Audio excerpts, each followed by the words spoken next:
जरा इन भाई साहब से मिलिए। इन भाई साहब का नाम है केनेसन। भाई साहब अभी अपनी ड्यूटी पे हैं। इनका काम है डिलीवरी का। एक कोने से दूसरे कोने तक सामान पहुंचाते हैं। आपके सेल्स में इनका काम होता है चीज़ों को डिलीवर करने का। कभी ये सेल के न्यूक्लियस से सेल के मेम्ब्रेन तक चीज़ें पहुंचाते हैं, तो कभी कहीं से कहीं। अगर ये भाई साहब चीज़ों की डिलीवरी टाइम पे ना करें तो बहुत सारी गड़बड़ हो सकती है। ये वहीं से एनर्जी लेते हैं जहाँ से सबको मिलती है, माइटोकॉन्ड्रिया से जो एटीपी क्रिएट होता है, एडिनोसाइन ट्राइफॉस्फेट, उसी से भाई साहब को एनर्जी मिलती है और भाई साहब पूरे दिन इसी काम में लगे रहते हैं। इस माइक्रोस्कोपिक लेवल पे भी देखो आप कितने कारनामे हो रहे होते हैं। अब अपने अपनी बायोलॉजी किताब में इसको तो देखा ही होगा। बैक्टीरिया के पास आपकी तरह और मेरी तरह पैर नहीं होते हैं, तो ये स्विम करते हैं, पर स्विम करने के लिए इनके पास जो चीज़ है उसको देखकर इंजीनियर्स तक के होश उड़ जाते हैं। भाई नेचर का सबसे एफिशिएंट सिस्टम माना जाता है इसका फ्लैजेलम। इसका जो फ्लैजेलम है वो एक बहुत ही छोटा सा प्यारा सा मोटर लगता है, जो इतना कॉम्प्लेक्स लगता है कि इंजीनियर्स भी सोचते हैं कि oh my God, mother nature आपसे बड़ा इंजीनियर कोई नहीं है। सबसे कूलेस्ट बात यह है कि जो ये मोटर है ये 60,000 आरपीएम पे घूम सकता है। मतलब 1 मिनट के अंदर ये 60,000 बार घूम जाता है। स्लाइम मोल्ड का एग्जांपल ले लो। अब ये जो चीज़ है इसके पास खुद का ब्रेन नहीं होता, ना खुद की आंखें होती हैं, ना कोई नर्वस सिस्टम होता है, लेकिन ये हरकतें ऐसे दिखाता है जैसे इसके पास ब्रेन है, और छोटा मोटा ब्रेन भी नहीं है, बहुत ही इंटेलिजेंट ब्रेन है। अभी आप सोच रहे हो कि मैं इंटेलिजेंट भी बोल रहा हूँ पर इसके पास ब्रेन भी नहीं है, ये कैसे हो सकता है? यही चीज़ देखने के लिए बायोलॉजिस्ट वगैरह ने क्या किया, एक एक्सपेरिमेंट किया इसके साथ। इस एक्सपेरिमेंट में उन लोगों ने क्या किया कि मेज के 2 एंड पे खाना रख दिया और स्लाइम मोल्ड को देखा, ऑब्जर्व किया कि क्या करता है वो। इस बंदे ने, इस स्लाइम मोल्ड ने सबसे क्विकेस्ट पाथ, सबसे सिंपलेस्ट पाथ ढूंढ निकाला खाने तक पहुंचने का। ये ऐसा बिहेवियर शो करता है जैसे इसके पास इंटेलिजेंस है, इसके पास प्रॉब्लम सॉल्विंग स्किल्स है। अगर मैं इसको अभी बोल दूं कि भाई मुझे ना एक सबवे सिस्टम बनाना है अंडरग्राउंड, ठीक है, और मुझे चाहिए कि भाई मैं मिनिमम लेंथ में, मिनिमम रिसोर्सेस में ना मैक्सिमम एफिशिएंसी अचीव कर सकूं, ये वो भी कर देगा। इसके पास जो नेटवर्किंग की स्किल्स है ना, उसको देख के हैरान हो जाते हैं सारे लोग। अगर ये कहीं से गुजरता है तो वहां पे अपना कुछ एक ट्रेल छोड़ जाता है, एक केमिकल ट्रेल, जिसकी वजह से ये उस रास्ते से दोबारा नहीं जाता। मतलब उसको पता होता है कि मैं इस रास्ते से गया हूं, अब इस पे नहीं जाना है मुझे। इसको अगर आपने कहीं छोड़ दिया तो बस ये फैलता जाएगा, बैक्टीरियाज वगैरह कुछ मिलेंगे, कुछ रास्ते में फंगस मिलेंगे तो उसको खाता चलेगा, और ऐसे ही जीता है ये। एक ऐसी चीज जिसके पास ब्रेन भी नहीं है, वो इतनी इंटेलिजेंट कैसे हो सकती है ना मदर नेचर कमाल की। आप लोगों ने फिबोनाची सीक्वेंस के बारे में तो सुना ही होगा। 0 से स्टार्ट होता है, देन 1, 1, 2, 3, 5, 8, 13 एंड सो ऑन। मतलब करना कुछ नहीं है, जो लास्ट के 2 नंबर है उनको बस ऐड करते जाना है और अगला नंबर मिलता जाएगा आपको। अब इस सीक्वेंस को भी ढूंढने जाओगे नेचर में तो बहुत जगह मिल जाएगा। सनफ्लावर, पाइन कॉर्न, स्टारफिश, फूलों के पेटल्स वगैरह होते हैं उसमें, गैलेक्सी के स्पाइरल्स में कहीं ना कहीं ये फिबोनाची सीक्वेंस देखने को मिलता है। अब ऐसा क्यों होता है इसके बारे में आगे बात करेंगे। ऐसा ही कुछ है गोल्डन रेशियो 1.618 जिसकी वैल्यू बताई जाती है और जिसको फी से डिनोट किया जाता है। ये गोल्डन रेशियो भी नेचर में बहुत जगह देखने को मिलता है। नेचर इसका यूज क्यों करती है, कैसे करती है, आगे देखते हैं। ऐसे ही एक है मैंडलब्रॉट सेट। एक छोटा सा इक्वेशन है बस। इस सिंपल से छोटे से इक्वेशन को जब कॉम्प्लेक्स नंबर के प्लेन पे प्लॉट किया जाता है और रन किया जाता है तो एक ऐसा फ्रैक्टल बन के आता है जो कि इनफाइनाइट लगता है, जिसमें आप जब जूम इन करते चले जाओगे तो आपको नए पैटर्न्स मिलते चले जाएंगे जो काफी सिमिलर लगते हैं उस बड़े वाले पैटर्न के, और ऐसा लगता है ये सिलसिला कभी खत्म नहीं होगा। कैसे एक सिंपल सी इक्वेशन, सिंपल से कुछ नंबर्स हमें नेचर में देखने को मिलते हैं और नेचर इनसे हमें कॉम्प्लेक्स सिस्टम या कॉम्प्लेक्स चीजें बनाकर दिखाती है। ये कैसे होता है, कौन करता है ये सब कुछ?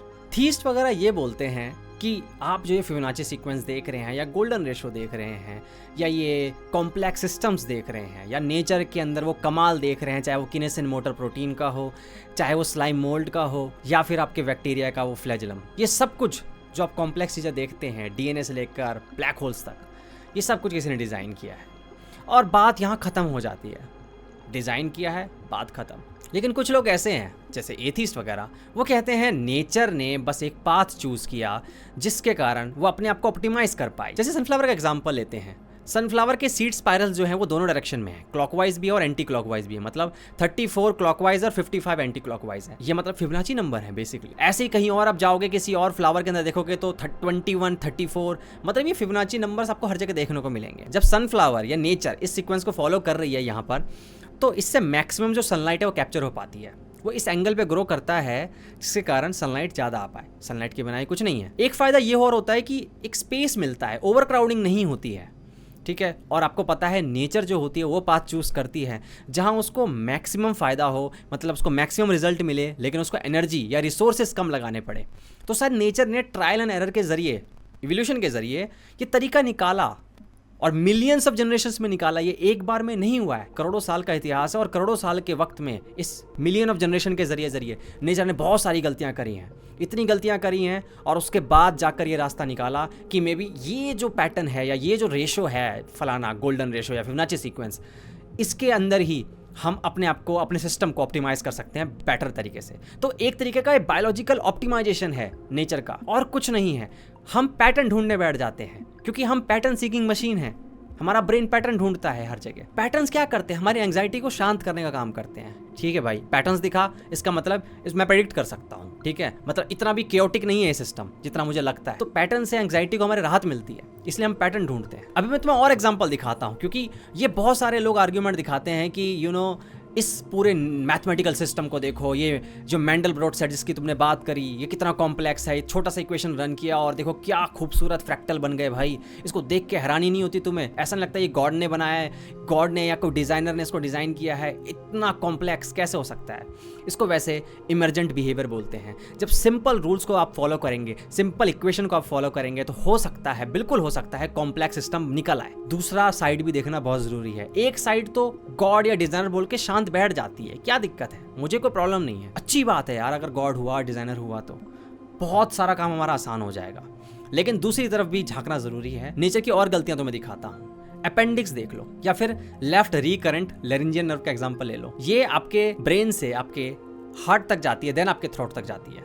इतना लंबा रास्ता अपनाने की जरूरत क्या है इसको, जबकि ये डायरेक्ट यहाँ से यहाँ तक जा सकती थी। मे बी कोई एंसेस्टर रहा होगा हमारा, उसके साथ ऐसा कुछ हुआ, उसके ब्रेन से थ्रोट तक जाती थी। लेकिन जैसे जैसे इवोल्यूशन हुआ और ये पाथ चूज किया गया, ये बेचारी जो नर्व है वो अटक के रह गई यहाँ पे। जिराफ की हालत देख लो यार, जिराफ, उसका तो 5 मीटर का डिटूर लेना पड़ता है उस नर्व को, बेचारे जिराफ की बॉडी में, और ये मेटाबॉलिकली एक्सपेंसिव होता है। या सूडो जीन्स का एग्जांपल ले लो आप। कुछ ऐसे डीएनए सीक्वेंसेस हैं जो नॉन फंक्शनल है, मतलब उनका कोई काम नहीं है। और एनिमल वगैरह में आप देखोगे, जैसे कि विटामिन सी का जीन होता है, ठीक है, वो एनिमल्स वगैरह में काम करता है, उनको विटामिन सी मिल जाता है उस जीन के कारण, वो जीन प्रोड्यूस करके देता है उनको।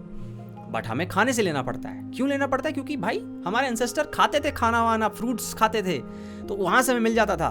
तो बस हमारी जो जीन्स वगैरह थे, उन्होंने कहा भाई हम नहीं कर रहे अब काम, अब आप बाहर से लो। तो कोई चीज ऐसी थी जो नेचर ने बनाई, जिसको बाद में जरूरत नहीं पड़ी, बंद हो गई। वो डिजाइनर होता तो वो चीज डालता ही नहीं पहले। और ये बहुत बड़ा एक मिथ है कि फिबोनाची सीक्वेंस ना नेचर में हर जगह देखने को मिलता है। ये कंफर्मेशन बायस है यार। जहां हमें दिखा हम कह देते हैं डिजाइनर है, और वहां नहीं देखते जहां नहीं है। ये बहुत जगह नहीं मिलता। घासों में कहां देखने को मिलता है? मैं तुम्हें बहुत सारे फूल पत्तियां दिखा दूंगा जहां फिबोनाची सीक्वेंस आपको देखने को नहीं मिलेगा। गोल्डन रेशो की बात करते हैं कि हमारे ह्यूमन बॉडीज में भी देखा जाता है। भाई आइडियलाइज मॉडल के अंदर वो बस गोल्डन रेशो देखने को मिलता है, वरना इतने वेरिएशन है ह्यूमन बॉडीज के अंदर, उसके फेस आगे टेढ़े मेढ़े हैं, गोल्डन रेशो देखने को जल्दी नहीं मिलता है। तुम्हारे जो क्रिस्टल्स वगैरह हैं, बहुत सारे ऐसे क्रिस्टल्स हैं जो फिबोनाची सीक्वेंस को फॉलो नहीं करते हैं, उनकी अपनी एक ज्योमेट्री है अलग। और कौन कहता है कि ये जो अर्थ है वो हमारे लिए बनाया गया है? मतलब यार वो बाकी चीजों को क्यों नहीं देखता? वोल्केनोस को क्यों नहीं देखता? अर्थक्वेक्स को क्यों नहीं देखता? सुनामी और एस्ट्रॉइड ऊपर से बैठे रहते हैं यार घूमने के लिए। जैसे डायनासोर का हाल किया, हमारा भी वैसा हो जाएगा। और 5 बार एक्सटिंक्शन हो चुका है यहाँ पर। कौन कहता है कि बस अर्थ जो है वो लाइफ के लिए है और अर्थ हमारे लिए बनाई गई? इस केओटिक सिस्टम का बाय प्रोडक्ट है हम, बस, और कुछ नहीं है। बस उस 99.9% केओस में ना 0.1 के ऑर्डर मिला और तुमने बोल दिया ये ऑर्डर तो हमारे लिए बनाया गया है। यहाँ मैं तुम्हें एथिस्ट बनाने नहीं आया हूँ, यहाँ पे बस मैं ये बोलने आया हूँ कि जस्ट बिकॉज कोई चीज कॉम्प्लेक्स लग रही है, इसका मतलब ये नहीं होता कि वो डिजाइन ही की गई हो। थीस्ट यहाँ पे ये बोलते हैं कि भाई जो नेचर का जो पाथ है, या जो मैथमेटिकल इक्वेशन की तू बात कर रहा है, फॉर्मूलाज की बात कर रहा है, या वो जो फाइन ट्यूनिंग की बात कर रहा है, वो किसने किया? उसको किसने सेट किया? वहीं तो सारी बात आ जाती है। अगर डिजाइनर ने किया है तो बहुत अच्छी बात है यार। लेकिन जो एथिस्ट वगैरह है उनका आर्ग्यूमेंट ये रहता है, क्यों अपने आप नहीं हो सकता? एक सिस्टम जो है वो अपने आप रास्ता क्यों नहीं ढूंढ सकता? कुछ लोग पहले ही मान के बैठे हैं डिजाइनर है, अच्छी बात है यार, और मैं चाहता हूँ कि निकले कल को ऐसा कि कोई डिज़ाइनर है। बहुत सारे क्वेश्चंस जो हैं उसका आंसर हमें मिल जाएंगे अगर डिज़ाइनर कल को हमें दिख गया या मिल गया या उसका कोई प्रूफ मिल गया, बहुत अच्छा लगेगा। एथिस्ट वगैरह का ये मानना है कि मे बी ठीक है, कोई डिज़ाइनर नहीं भी हुआ तो नेचर जो है वो अपने आप में काबिल है इतनी कि वो ये सब कुछ क्रिएट कर सके। अब तुम किस साइड हो तो मुझे कमेंट सेक्शन में बताना, ठीक है। और मैं अगर मेरा पोजीशन बोलो तो मैं एग्नोस्टिक हूँ भाई, क्योंकि मैं जब इतना कुछ देख रहा होता हूँ ना तो मैं कोई साइड पिक नहीं करना चाहता। मैं बस ढूंढते रहना चाहता हूँ, मैं बस जानते रहना चाहता हूँ। ठीक है, तुम अपना बताना कमेंट सेक्शन में। अगर तुम नए आए तो सब्सक्राइब करके जाना। अगली वीडियो में मुलाकात होगी, तब तक के लिए ध्यान रखो। Good bye.